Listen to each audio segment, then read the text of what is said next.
धैर्य की अदृश्य शक्ति।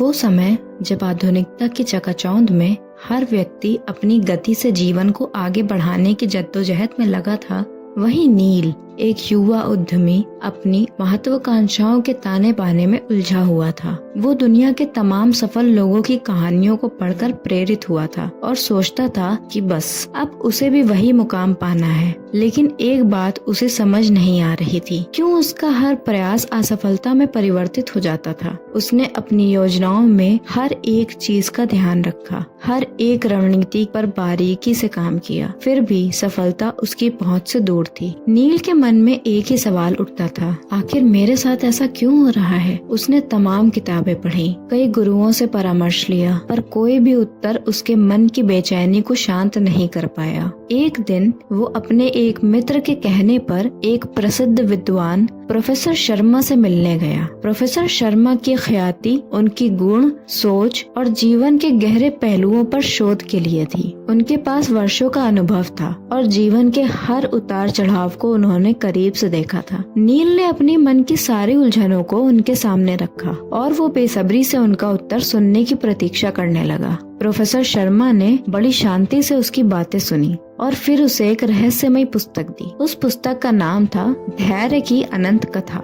नील ने हैरान होकर पूछा, धैर्य की कथा? मैं तो सफलता की खोज में हूँ। इस पुस्तक से मुझे कैसे मदद मिलेगी? प्रोफेसर शर्मा ने मुस्कुराते हुए कहा, इस पुस्तक को पढ़ो और फिर खुद ही उत्तर पा जाओगे। नील ने वो पुस्तक लेना उचित समझा और वापस घर आकर उसे पढ़ने लगा। जैसे जैसे वो पढ़ता गया, उसे एहसास हुआ कि ये कोई साधारण पुस्तक नहीं है, बल्कि इसमें धैर्य के गहरे, जटिल पहलुओं का वर्णन किया गया था, जो उसकी अब तक की सोच से बहुत आगे थे। पुस्तक की एक कथा विशेष रूप से उसकी रुचि का केंद्र बनी। कथा में एक बौद्धिक यात्रा का वर्णन था, जिसमें एक साधक जो ज्ञान की खोज में वर्षों से भटक रहा था, एक रहस्यमय गुफा में पहुंचता है। गुफा के भीतर उसे एक अद्भुत दृश्य दिखाई देता है। वहां समय का कोई अस्तित्व नहीं था। साधक को लगा कि वो काल के परे एक स्थान पर आ गया है, जहां न कोई बीता हुआ पल और न ही आने वाला भविष्य। वहां केवल अब का अस्तित्व था। गुफा से भीतर उसे एक पत्थर की शिला मिली,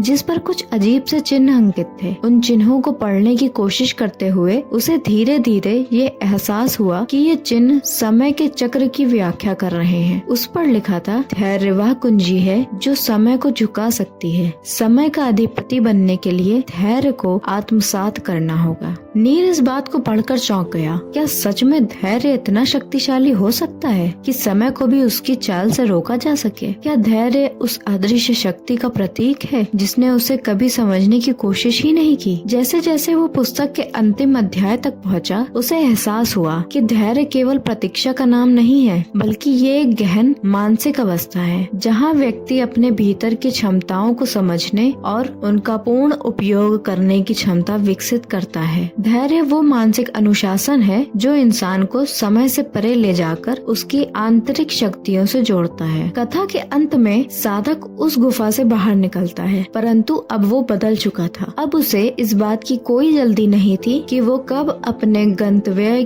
तक पहुंचेगा। उसे ये एहसास हो गया था कि असली यात्रा तो उसके भीतर चल रही थी, समय से स्वतंत्र धैर्य के बल पर। नील के मन में अब इस कथा ने गहरा प्रभाव छोड़ा। उसने समझा कि धैर्य केवल घटनाओं का इंतजार करना नहीं है, बल्कि यह उस क्षण में जीने और समझने की प्रतिक्रिया है, जो उसे उसकी मंजिल की ओर धीरे धीरे ले जाती है। अगले कुछ महीनों में नील ने अपनी जीवन शैली में बदलाव किए। अब वह पहले की तरह जल्दबाजी में नहीं था। उसने अपनी योजनाओं को ठोस रूप से तैयार किया, लेकिन उन्हें समय के प्रवाह पर छोड़ दिया। उसने अपने हर कदम को धैर्य के साथ उठाया, बिना इस चिंता के कि कब परिणाम आएगा। और फिर धीरे धीरे उसके जीवन में परिवर्तन आने लगे। वो अधिक केंद्रित, शांत और स्थिर महसूस करने लगा। वो एक दिन आया जब उसकी कंपनी सफलता के शिखर पर पहुंची, लेकिन नील को अब इस बात से ज्यादा फर्क नहीं पड़ता था कि उसे सफलता कितनी जल्दी मिली।